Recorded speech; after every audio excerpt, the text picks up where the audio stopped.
Hi. ప్రపంచంలో ఎక్కువగా తర్జుమా చేయబడిన పుస్తకం ఏంటో తెలుసా? అంటే the most translated book in the world, అదే బైబిల్.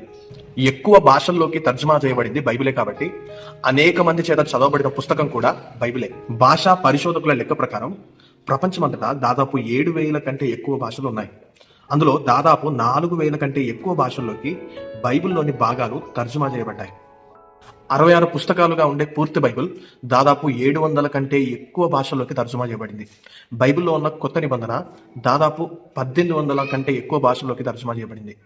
బైబిల్లోని కొన్ని పుస్తకాలు దాదాపు 1500 కంటే ఎక్కువ భాషల్లోకి తర్జుమా చేయబడింది.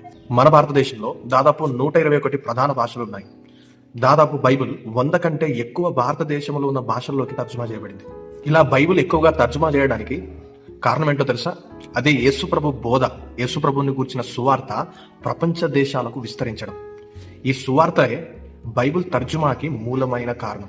బైబిల్ ఇంతమంది మనుషుల భాషల్లోకి తర్జుమా చేయబడడానికి కారణం ఏంటో తెలుసా? బైబిల్ యొక్క అవసరం ఒక జాతికో, ఒక దేశానికో, లేదా ఒక భాషను మాట్లాడే ప్రజలకు మాత్రమే అవసరమైంది కాదు.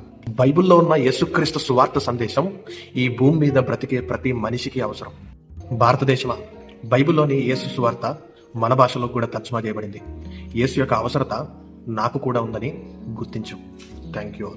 భారతదేశమా యేసుకే, నా భారతదేశమా ప్రియ యేసుకే.